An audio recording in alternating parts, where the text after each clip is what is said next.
नमस्कार। आपके मुद्दे में बहुत स्वागत है एक बार फिर से आप सभी का। मैं हूं आपके साथ लोकेंद्र त्यागी। अब बात छत्तीसगढ़ की। छत्तीसगढ़ में कोरोना संक्रमण की रफ्तार कुछ कम हुई है, लेकिन अभी भी प्रदेश में करीब 1,25,100 से ज्यादा मरीजों का इलाज चल रहा है। वहीं कोरोना संक्रमण को लेकर सीएम भूपेश बघेल ने मंत्रियों और कांग्रेस विधायकों के साथ बैठक की, जिसमें कोरोना संक्रमण के साथ साथ वैक्सीन को लेकर अब सरकार ग्लोबल टेंडर निकालने पर चर्चा कर रही है। वहीं इस बैठक पर विपक्ष ने सवाल खड़े करते हुए सरकार पर युवाओं की जिंदगी से खिलवाड़ करने का आरोप लगाया।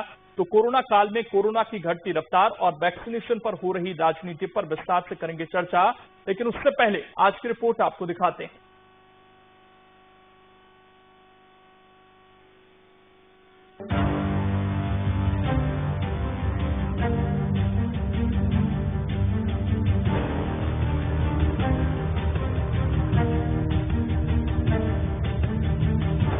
कोरोना की दूसरी लहर से बुरी तरह प्रभावित छत्तीसगढ़ में हालात सुधरते नजर आ रहे हैं। सरकार की कोशिशों का असर सामने आ रहा है। ऐसे हालात में भी कोरोना के खिलाफ जंग जारी है। थोड़ी सी भी लापरवाही भारी पड़ सकती है। इसी के साथ कोरोना के खिलाफ वैक्सीनेशन अभियान भी जारी है। सरकार ने फ्रंटलाइन वर्कर के लिए 20%, अंत्योदय राशन कार्ड वालों के लिए 12%, बीपीएल राशन कार्ड वालों के लिए 52% और एपीएल के लिए 16% डोज आरक्षित किए हैं। लेकिन एपीएल का कोटा सुबह 1 घंटे में ही खत्म हो जाता है, जबकि अंत्योदय और बीपीएल कार्डधारी अभी भी ज्यादा संख्या में सामने आ रहे हैं। छत्तीसगढ़ में 18+ का वैक्सीनेशन काफी जोरों शोरों से चल रहा है। सबसे बड़ी बात यह है, देखिए अभी इस वैक्सीनेशन सेंटर पे हूं मैं। बीपीएल और अंत्योदय का वैक्सीनेशन यहां पर हो रहा है। एपीएल का जैसे ही नंबर आता है उसके पहले ही रजिस्ट्रेशन के बाद 1 घंटे में एपीएल की पूरी 80 यहाँ पर कोटा है एपीएल का, वो पूरा खत्म हो जाता है। तो सबसे ज्यादा रुझान एपीएल के लिए, लेकिन चूंकि एपीएल को केवल और केवल यहाँ पर प्रतिशत काफी कम है। अगर बीपीएल की बात करूं तो 52% है, 12% एपीएल परिवार को है, जिसके चलते थोड़ी सी यहाँ पर नुकसान यहाँ पर देखने को मिल रहा है। वहीं कोरोना के मौजूदा हालात को लेकर मुख्यमंत्री भूपेश बघेल के साथ मंत्रियों और सभी कांग्रेस के विधायकों की बैठक हुई, जिसमें वैक्सीन के लिए ग्लोबल टेंडर के साथ ही एपीएल परिवारों के लिए वैक्सीन का कोटा बढ़ाए जाने के मुद्दे पर चर्चा की गई। वैसे छत्तीसगढ़ में लगभग 1.5 करोड़ लोगों को 18 से जो 45 साल है उनको वैक्सीनेशन होना है। हम लोगों ने लगभग 1.25 करोड़ वैक्सीन डोज का आदेश किया हुआ है। तो हमारी जो जनता है उसके पहले डोज के लिए हमारे पास पर्याप्त ऑर्डर हमने किया है। धनराशि की कोई कमी नहीं है, लेकिन अगर केंद्र सरकार विदेशों की अन्य कंपनियों को भी इजाजत देती है तो हम लोग भी तैयार हैं। छत्तीसगढ़ में ग्लोबल टेंडर करके वैक्सीन मंगाने के लिए हमारी भी तैयारी है। इस मौके पर कृषि मंत्री ने कहा कि छत्तीसगढ़ सरकार ने अब तक 1.25 करोड़ वैक्सीन का ऑर्डर दे दिया है। वहीं सीएम के द्वारा विधायकों की बैठक लिए जाने पर पूर्व मंत्री बृजमोहन अग्रवाल ने कहा कि कांग्रेस पार्टी ना तो सरकार में दिख रही है और न ही सड़क पर। साथ ही बृजमोहन अग्रवाल ने सरकार पर केंद्र की वैक्सीनेशन नीति का उल्लंघन करने का आरोप भी लगा दिया। कहीं पर भी कांग्रेस के कार्यकर्ता और नेता दिखाई नहीं दे रहे, पूरी तरह गायब हैं। अंत्योदय के और बीपीएल के जितने वैक्सीनेशन सेंटर बनाए हैं वो खाली पड़े हैं और एपीएल के वैक्सीनेशन सेंटरों में लंबी लंबी लाइनें लगी हैं। नौजवान सुबह 3-3 बजे से जाकर लाइन लगा रहे हैं और उनको निराश होकर घर वापस लौटना पड़ता है। सरकार के पास में 18 से 44 साल के नौजवानों का जीवन बचाने के लिए पैसा नहीं है। वैक्सीनेशन कंपनियों को एडवांस से पैसा नहीं दे रही है। स्वास्थ्य मंत्री ने स्वयं ने कहा है कि जितनी जल्दी हम पैसा देंगे उतनी जल्दी हमको वैक्सीन मिलेगी। छत्तीसगढ़ में कोरोना महामारी की रफ्तार कम पड़ने लगी है। अगर बीते 7 दिनों की बात करें तो संक्रमण दर 26% से घटकर 18% पर आ गई है, लेकिन अभी भी प्रदेश में करीब 1,25,100 से ज्यादा मरीजों का इलाज चल रहा है। ऐसे में वैक्सीन ही सबसे कारगर उपाय है, जिस पर राजनीति की कोई गुंजाइश नहीं। लेकिन बावजूद इसके प्रदेश में वैक्सीन पर सियासत रुकने का नाम नहीं ले रही। लॉकडाउन के चलते छत्तीसगढ़ में संक्रमण की दर काफी तेजी के साथ नीचे जा रही है। इस बीच सरकार ने तय किया है कि अब वैक्सीन के लिए ग्लोबल टेंडर भी किया जाए। वहीं एपीएल परिवारों को और अधिक वैक्सीन लगाने की भी सरकार तैयारी कर रही है। कुल मिलाकर कोविड-19 के लिए जो बेहतर हो सक रहा है, छत्तीसगढ़ सरकार पूरा प्रयास कर रही है। न्यूज स्टेट के लिए कैमरा पर्सन सूर्यकांत के साथ रायपुर से आदित्य नामदेव। और 3 खास मेहमान इस वक्त हमारे साथ जुड़ गए हैं। अखिलेश देवरस जी हैं, हेल्थ एक्सपर्ट हैं। एक बार फिर से आपका स्वागत है सर। नरेश गुप्ता जी हैं, प्रवक्ता हैं बीजेपी के, वो हमारे साथ थोड़ी देर में जुड़ जाएंगे। नितिन भंसाली जी कांग्रेस के प्रवक्ता हमारे साथ जुड़ गए हैं चर्चा करने के लिए। और नरेश जी भी हमारे साथ जुड़ गए हैं। नितिन जी, सबसे पहले सवाल आपसे ही है, जो अब सरकार रणनीति लेकर आई थी सर, लग रहा है ये पूरी तरीके से कारगर है? क्योंकि जो अबव पॉवर्टी लाइन के लोग हैं वो जब वैक्सीन लगवाने जाते हैं तो टोकन 1 घंटे में समाप्त हो जा रहे हैं, जबकि बीपीएल अंत्योदय परिवार को जो सरकार वैक्सीन देना चाहती है वो बहुत ज्यादा दिलचस्पी दिखा नहीं रहे। देखिए, सबसे पहले मैं आपको ये बता दूं कि वैक्सीन के डोज की कमी है। इस बात को लगातार हम कहते आ रहे हैं। दुनिया के विषय पे आप कहिए कि संक्रमण दर भी जो है प्रदेश में 26 से 15% तक आ चुकी है। कारगर उपाय इसका वैक्सीन ही है। पर वैक्सीन के विषय में जैसा कि अभी मैं माननीय कृषि मंत्री जी का भी मैं वर्णन सुन रहा था, उन्होंने बताया और मुझे भी इस बात की जानकारी है कि लगभग 1.25 करोड़ डोज का ऑर्डर दिया जा चुका है और छत्तीसगढ़ में 1.5 करोड़ लोग ऐसे हैं जिनको वैक्सीनेशन किया जाना है। तो ये वैक्सीन की जो प्रक्रिया है ये पूरी आप भी बहुत अच्छे से जानते हैं कि ये केंद्र सरकार के अधीन है और जो कंपनियां हैं उनको जो ऑर्डर हम लोगों ने यहाँ से जारी किए हैं वो तो केंद्र को ये देखना चाहिए कि 18 से 44 वर्ष की आयु का जब वैक्सीनेशन उन्होंने जब घोषणा की, मुझे इस बात का बड़ा अफसोस है कि केंद्र ने घोषणा तो की पर इसमें कोई कार्य योजना नहीं बनाई कि राज्यों को ये वैक्सीन किस तरह पहुंचे। नितिन जी सवाल दूसरा मैन्युफैक्चरिंग कितनी है, सवाल ये है कि जो अब वैक्सीनेशन की पूरी ड्राइव शुरू हुई है इसमें ये दिक्कत आ रही है, जो अंत्योदय परिवार हैं, बीपीएल परिवार हैं, उनके लिए जो रिजर्व की गई है वैक्सीन वो लगवाने के लिए नहीं आ रहे हैं, जबकि जो जनरल लोग हैं उनके लिए वैक्सीन उपलब्ध नहीं हो पा रही है। तो क्या ऐसा हो सकता है कि जो लोग अंत्योदय या बीपीएल परिवार फिलहाल उसमें दिलचस्पी नहीं दिखा रहे हैं तो वो स्लॉट खाली जाए, उससे अच्छा तो जो लोग पहुंच रहे हैं सेंटर पर उनको वैक्सीन लगा दी जाए? देखिए, ऐसा है कि कहीं पर हम उन चीजों को फेस कर रहे हैं त्यागी जी, कि कहीं कहीं पर कुछ गांवों में हम लगातार देख रहे हैं कि लोग जो है वो वैक्सीन लगवाने से डर रहे हैं। नहीं पता कोई एक ऐसी एक ह्यूमर फैला होगा कि वैक्सीन लगाने से ऐसा होगा वैसा हो, तो उनके लिए भी जन जागरण हमारा एक अभियान भी कल माननीय मुख्यमंत्री जी ने वर्चुअल मीटिंग में बात की है प्रदेश अध्यक्ष जिसमें एक अभियान भी हमारा एक शुरू होने जा रहा है कि मेरा बूथ कोरोना मुक्त। इसमें सबसे ज्यादा जो हम लोगों की मतलब एक काम करने की जो प्रक्रिया होगी वो यही होगी कि ज्यादा से ज्यादा लोगों को हम वैक्सीन के लिए प्रेरित करें। जो कुछ लोगों को ऐसा देखा जा रहा है कि वैक्सीन लगाने में कुछ लोग दिलचस्पी नहीं दिखा रहे। शहरों में आपकी बात बिल्कुल सही है कि काफी भीड़ है, लेकिन गांवों में मुझे ऐसी जानकारी मुझे क्या बहुत लोगों को ऐसी मिली जगहों पर वैक्सीन तो उसमें जब तक आपका जन जागरूकता अभियान चलता है सर, तब तक कम से कम जो लोग पहुंच रहे हैं केंद्र पर, चाहे वो एपीएल हैं, उनको तो वैक्सीन लग जाए। इससे अच्छा वो रखी रहे वहां पर। बिल्कुल वैक्सीन लगनी चाहिए। राज्य सरकार की सबसे पहली प्राथमिकता है। पॉलिसी में कुछ बदलाव हो सकता है क्या कि जो लोग अंत्योदय या बीपीएल वाले नहीं आ रहे हैं, अगर उस दिन की वैक्सीन तो वो वैक्सीन दूसरों को लगाई जाएगी। वैक्सीन अभी नहीं लग रही है सर, अभी नहीं लग रही है। ये अगर जैसे आज देखिए वैक्सीन का ऐसा है कि 10 वॉइल का 1 डोज होता है, मतलब 10 डोज का 1 वॉइल होता है। यदि 1 वॉइल खोला जाता है तो 10 लोगों को वैक्सीन दी जाती है। यदि उस मात्रा में लोग नहीं आ रहे तो वैक्सीन 3 या 4 महीने तो सुरक्षित है ही, दूसरे दिन उसका उपयोग किया जा रहा है। लेकिन आप ये मान के चलिए कि धीरे धीरे किस प्रकार लोग रुचि दिखा रहे हैं और लोग आ रहे हैं। हमारा उद्देश्य है छत्तीसगढ़ के वैलिड जो 1.5 करोड़ लोगों को जो वैक्सीन लगानी है वो पूरी सारे लोगों को वैक्सीन मिले, चाहे वो अंत्योदय हो, चाहे एपीएल हो, चाहे बीपीएल हो, चाहे जो भी हो, सारे लोगों को वैक्सीन मिले। ये हमारी प्राथमिकता है। पर इसमें केंद्र सरकार को भी अपनी सहभागिता सुनिश्चित। नरेश गुप्ता जी, अब राज्य सरकारों को इतना फ्री हैंड दिया है केंद्र सरकार ने, तो वो अपनी चॉइस की वैक्सीन कहां से मंगवाना चाहते हैं, ये फ्री हैंड भी दे देना चाहिए केंद्र सरकार को। देखिए, ये सारी चीजें सरकार की नीयत के ऊपर डिपेंड करता है। कुछ राज्य सरकारों ने ग्लोबल टेंडर कर लिया, ग्लोबल टेंडर में उनको सप्लाई हो गई। आपने जो टेंडर प्रोसेस किया, कितने दिन में किया, कितने दिन बाद आपने पैसा भेजा, कितने दिन बाद ऑर्डर दिया, ये सारी चीजों को विस्तृत रूप से चर्चा करने की आवश्यकता है। जो अभी कांग्रेस के मेरे मित्र कह रहे थे कि वैक्सीन आप बोलते हो एक दिन में हमको 3.5 से 4 लाख लोगों को वैक्सीनेट करने की कैपेसिटी है। आप बताइए ये जो वैक्सीन आया है 18+ के लिए वो कितना आया है और कितने दिन से आया है और वो कितने दिन तक चल रहा है।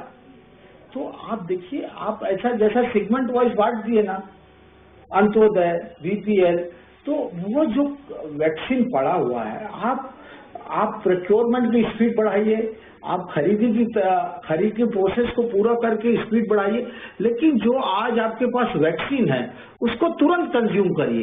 तो जितने जल्दी आप वैक्सीन का कंज्यूम करेंगे उतने जल्दी मॉर्टिलिटी रेट कम होगा, उतना इन्फेक्शन रेट कम होगा, उतनी जल्दी जनता को राहत मिलेगी। मुझे लगे या मेरे पड़ोसी को लगे, वैक्सीन यदि आज उपलब्ध है तो तुरंत होना चाहिए, और एक ही लाइन पे सब होंगे तो वेस्टेज मिनिमम होगा। अब यदि 3 जगह 8 लोग आ गए हैं 3 काउंटर में, तो हर जगह 2 वैक्सीन खराब होगा ना, 2 डोज ऑफ द वैक्सीन। ये रीजन कौन देगा आपको? आप कितना दिन खराब कर चुके हो, और आपके पास जो वैक्सीन आई थी उस वैक्सीनों को आपने इतने वैक्सीन तो आप 1 दिन में लगा सकते थे, जो आप 10 दिन तक नहीं लगा पा रहे हो। तो ये आप 1 दिन की कैपेसिटी आपको जो 10 दिन तक नहीं लगा पा रहे हो, उससे ज्यादा की कैपेसिटी आपको 1 दिन में लगाने की है। तो आप क्या करने जा रहे हो? आप वैक्सीन आया तुरंत खत्म करिए। तो आप एक्स को लगा हो, वाई को लगा हो, इज ए मटेरियल। यदि एक्स को लग गया, वाई को नहीं लगा, तो नेक्स्ट डोज में वाई को लग जाएगा। अब मैं यदि वाई नहीं लगाना चाहता है तो मैं उसको परसू करूं 5 दिन, तब तक 5 दिन तक वो आइडियल रह गया वैक्सीन, उसकी यूटिलिटी खत्म हो गई 5 दिनों के लिए। वेस्ट नहीं हुआ, लेकिन वो 5 दिन के लिए खराब हो गया। तो 5 दिन तक इन्फेक्शन रेट बढ़ा रहेगा सब जगह, वो मॉर्टिलिटी रेट बढ़ी रहेगी। तो आप जितना जल्दी हम कोरोना को कंट्रोल करने के लिए वैक्सीनेशन को बढ़ाना चाहते हैं, वो सारी चीजें इफेक्ट हो रही है। अखिलेश जी, मैं आपके पास आ रहा हूँ। बहुत लिबरल कर दिया है। खबर हमने ब्रिटेन से सुनी, रीजन के साथ खरीदना पड़ेगा ना। मैं नरेश जी आ रहा हूँ आपके पास। बहुत अच्छी खबर थी कि लगभग वहां पर जो डेथ है वो अब 0 आई है 1 दिन में। इसराइल का भी हम देख रहे थे, 1 डेथ वहां पर रिपोर्ट की गई है, क्योंकि लगभग 70% वहां की जनता को वैक्सीनेशन लगी है, ये कहा गया है। लेकिन भारत में तो सर अजब ही स्थिति है, यहाँ पर तो अभी उलझे हुए हैं हम चीजों को लेकर। और अब ये जो थोड़ी बहुत वैक्सीन आई है उसमें भी जिनको लगवाने का मन है उनको खाली हाथ लौटना पड़ रहा है, और जिनको सरकार लगवाना चाहती है वो दिलचस्पी नहीं दिखा रहे।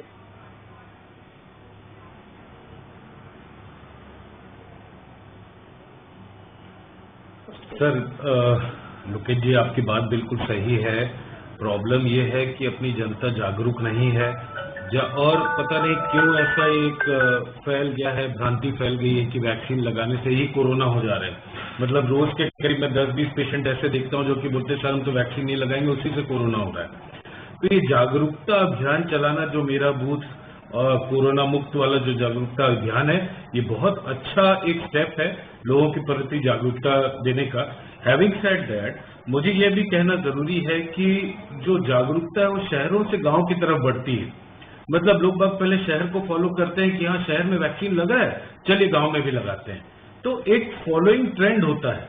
ये एकदम जरूरी है कि वैक्सीन का एक भी डोज वेस्ट न जाए। अगर वैक्सीन का एक भी डोज वेस्ट जाता है तो हमारी हर्ड इम्यूनिटी जो आप बात कर रहे हैं, यूके में 70% और स्वीडन में 80%, एवरीथिंग एल्स, मतलब हर जगह 50% के ऊपर की वैक्सीनेशन रेट है, यानी 60% हम लोग को हर्ड इम्यूनिटी के लिए चाहिए। तो ये जरूरी है कि वैक्सीनेशन जो भी आ रही है, वैक्सीन जो भी आ रही है, वो तुरंत उपयोग में आए, और इससे एक मैसेज जाएगा गांव में और दूरस्थ अंचलों में कि हाँ वैक्सीन कारगर है। हम लोग स्वतः न्यूज़पेपर, अखबारों में, आईएमए के थ्रू और प्रशासन शासन के भी थ्रू हम लोग ये जागरूकता फैला रहे हैं कि वैक्सीन जरूर लगाइए।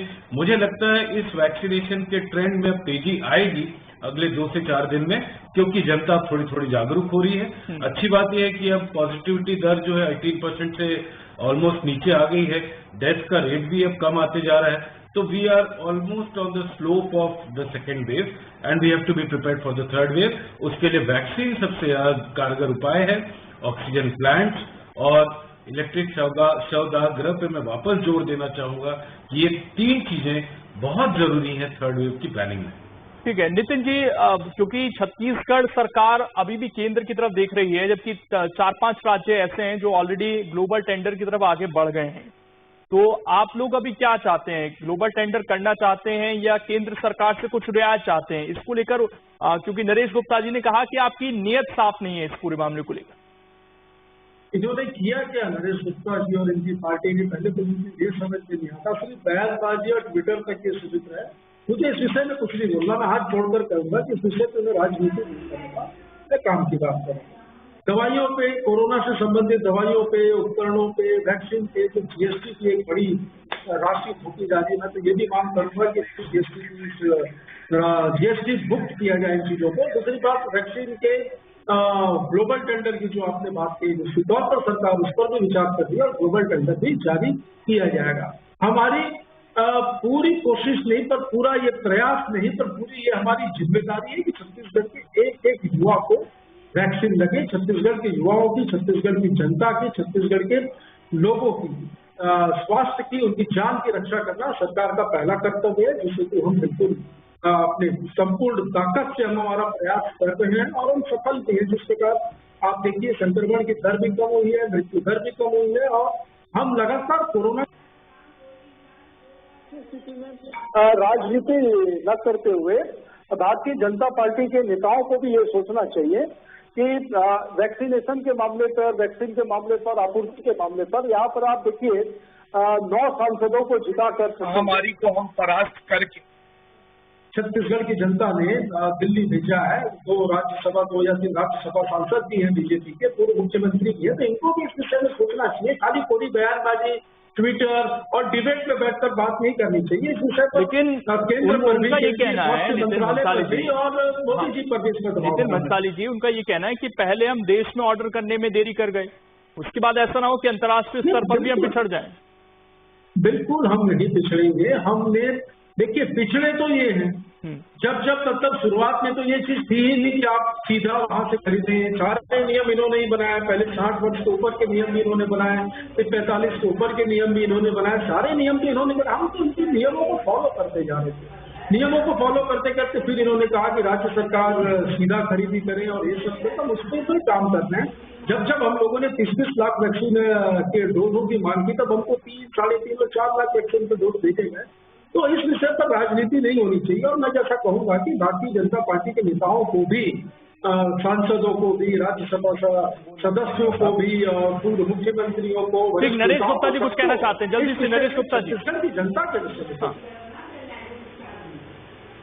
देखिए, राजनीति ना करें हम, यह बोलना बड़ा आसान है और उसके बाद पूरा राजनीतिक भाषण दे देते हैं। ये भारतीय जनता पार्टी के जितने सांसद हैं, इवन राजधानी के सांसद से लेकर दूरस्थ संसदीय क्षेत्र सरगुजा के जो मंत्री हैं, वो तक फील्ड में लगे हैं। एक भी मंत्री फील्ड में नहीं दिखेंगे आपके।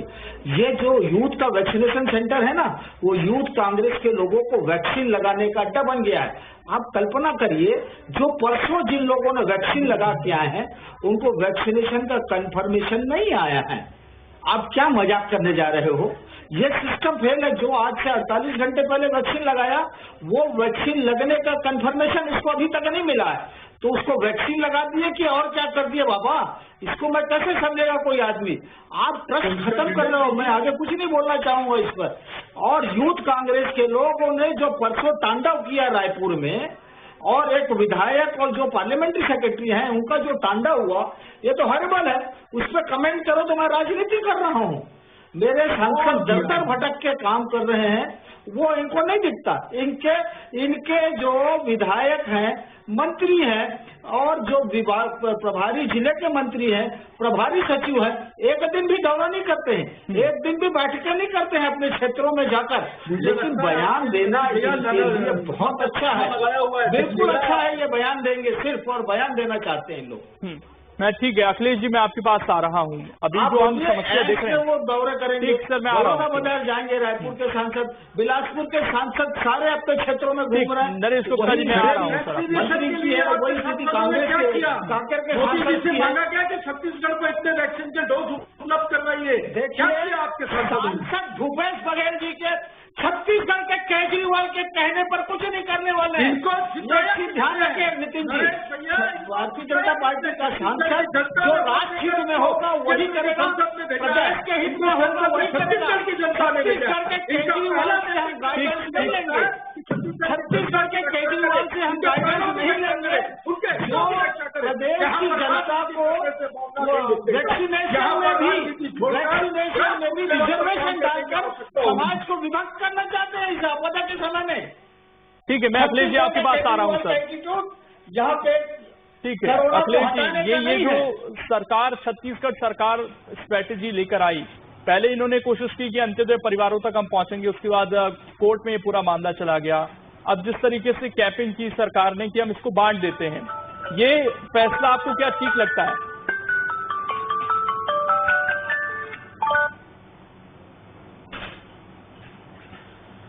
देखिए, अगर आपको याद होगा 3-4 दिन पहले मैं आपके शो में था, तब हमने बात की थी कि गांव के कोटवार और बाकी लोगों को भी लगाना चाहिए जो कोरोना फ्रंट वर्कर्स हैं। तो उस चीज को स्वीकार करते हुए शासन ने आगे बढ़ा है। मुझे लगता है अभी सबसे इम्पोर्टेंट है वैक्सीनेशन। वैक्सीनेशन में अगर आपके जो भी आपने गाइडलाइंस बनाई हैं, अगर उतने लोग नहीं आ रहे हैं तो उस वैक्सीन को एपीएल हो चाहे बीपीएल हो चाहे कोई भी हो, उस व्यक्ति को लगा के उसको वैक्सीनेट करना जरूरी है, क्योंकि हर्ड इम्यूनिटी बहुत जरूरी है। और ये जरूरी है कि हम हर एक व्यक्ति को जितने भी हो सके वो प्रोटेक्ट करें। तो एक जो बात अभी उठी थी कि अगर कोई व्यक्ति अगर बीपीएल कार्ड वाला या अंत्योदय कार्ड वाले अगर नहीं पहुंच रहे हैं तो वो एपीएल को दे दिया जाए, उस वायु को वेस्ट न किया जाए। ये बहुत एक मेरे ख्याल से लॉजिकल सजेशन है, तो इस चीज को फॉलो करना चाहिए। दूसरा, आप लोगों को ये भी ध्यान रखना चाहिए कि वहां पे भीड़ न लगे। एक टोकन सिस्टम बना था जो कि अच्छा था, पर पता नहीं शायद वो फॉलो नहीं हो पा रहा है, उतना अच्छे से प्रशासनिक उसमें मजमा नहीं आ पा रहा है। और टोकन सिस्टम रखते हुए, सोशल डिस्टेंसिंग का पालन करते हुए और without wasting a single vial हमें इस वैक्सीनेशन ड्राइव को आगे करना चाहिए। जागरूकता सबसे ज्यादा जरूरी है, मैं बार बार इसी चीज को दोहरा रहा हूँ। अखिलेश जी, लेकिन एक सवाल सर ये भी और है, एक चीज और मैं बोलना चाहूंगा सर, कि इस हफ्ते नर्सेज डे है। बोलिए सर, बोलिए। जी सर, मैं एक चीज और बोलना चाहूंगा कि सब लोग बहुत तत्परता से लगे हैं। नर्सेज डे है इस हफ्ते, और मैं चाहता हूं कि हम सब सल्यूट करें उन नर्सेज को जिनके खून और पसीने से हर एक कोरोना मरीज के पीड़ा को हरने में हमें सहायता मिली। तो राजनीति बंद करते हुए उन नर्सेज को सलाम, वैक्सीनेशन करने वाली उन नर्सेज को सलाम जो कि अपनी जान जोखिम में डालती हैं। एक दूसरा सवाल भी है अखिलेश जी, दूसरा सवाल ये है, जिसको आता है उसको पहले लगाइए कि छत्तीसगढ़ में हमने देखा है कि दुर्ग, रायपुर ये सबसे बड़े सेंटर थे। अब ये मूव हुआ है सर बिलासपुर जैसे दूसरे जिलों की तरफ, या जो और छोटे, जब बस्तर में मामले नहीं थे वहां भी पहुंच गए। खबर तो ये भी आ रही है कि जो नक्सली हैं वहां 10 लोगों की मौत हो गई है कोरोना से। ये जो अब गांव की तरफ, आदिवासियों की तरफ संक्रमण बढ़ा है, आप तो बिलासपुर में प्रैक्टिस भी करते हैं सर, तो इसको कंट्रोल करने के लिए कोई नीति आपको दिखाई दे रही है क्या? शहरों में जो सिस्टम बना पाए हम, क्योंकि रायपुर पर सबसे ज्यादा दबाव रहता था, लेकिन वहां पर मामले कंट्रोल में हुए, लॉकडाउन, टेस्टिंग सब सरकार ने की, लेकिन ये जो अन्य जिलों में बढ़ गया है संक्रमण, इसको कंट्रोल कैसे करेगी सरकार?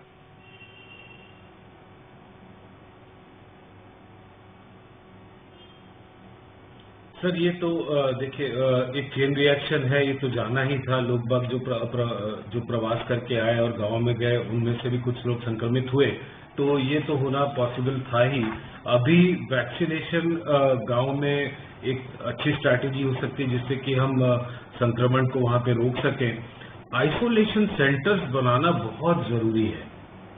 अभी परिस्थिति यह है कि गांव में अगर 1000 में से 5 लोग भी अगर पॉजिटिव हैं तो उनको आइसोलेट किया जाए, क्योंकि वहां पे चिकित्सा सुविधाओं की उपलब्धता पे अभी भी एक क्वेश्चन मार्क रह जाता है, क्योंकि डॉक्टर्स और नर्सेस और पैरामेडिक्स सुनते नहीं रहते, एएनएम के भरोसे बहुत काम करना पड़ता है। तो सबसे ज्यादा जरूरी है वहां पे आइसोलेशन सेंटर्स की, जहां पे उनको आइसोलेट करके इस चेन को ब्रेक करें।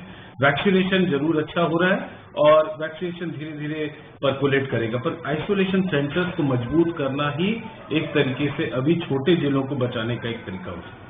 ठीक, मैं क्योंकि अब राजनीतिक सवाल लेने से बेहतर है मैं एक जरूरी जानकारी अखिलेश जी आपसे ले लेता हूं, क्योंकि अब ये गांव की तरफ संक्रमण बढ़ना शुरू हुआ है सर। वहां पर जो डॉक्टर हैं, बड़े डॉक्टर हैं, उन तक पहुंच नहीं हो पाती है कई बार। तो हम देख रहे हैं कि सोशल मीडिया पर 4-5 दवाइयां बता रहे होते हैं लोग, इनका सेवन कर लें, पैरासिटामोल, आइवरमेक्टिन, अन्य 2-3 दवाइयां हैं। क्या आप प्रेफर करते हैं कि जैसे बुखार या सिम्टम्स दिखाई दें लोग इन दवाइयों को लेना शुरू कर दें, क्योंकि अगर बड़े डॉक्टर्स तक उनकी पहुंच नहीं है, या आप 3-4 दवाइयां लोगों को बताना चाहें तो जल्दी से बता दीजिए सर।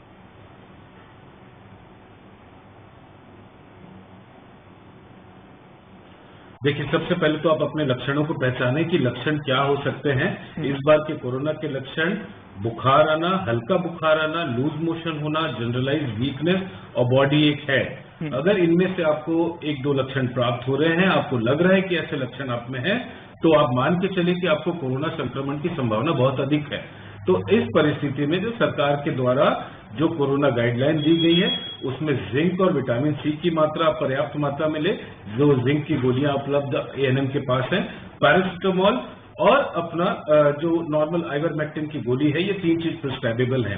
अपने ऑक्सीजन और अपने सांस गति को नापते रहें। अगर आपके पास ऑक्सीजन की उपलब्धता नहीं है, पल्स ऑक्सीमीटर की उपलब्धता नहीं है, तो अपनी सांस की गति को देखिए। अगर वो 24 बार से ज्यादा है या फिर आपको सांस लेने में, बोलने में तकलीफ हो रही है, तो ये समय है जब आप इमरजेंसी सुविधाओं के लिए बड़े शहरों में या फिर जो सीएचसी हॉस्पिटल है वहां पहुंचे।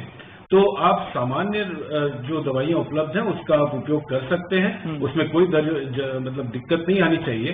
पर यही जरूरी है कि जब आपकी serious nature of the disease आप पकड़ पाए, तब आप बिल्कुल ये जानकारी पहुंचाने के लिए शुक्रिया अखिलेश जी आपका। तो गांव के जो लोग हैं, जो डॉक्टर साहब ने यहाँ पर सलाह दी, उसको मान सकते हैं। फिलहाल छोटे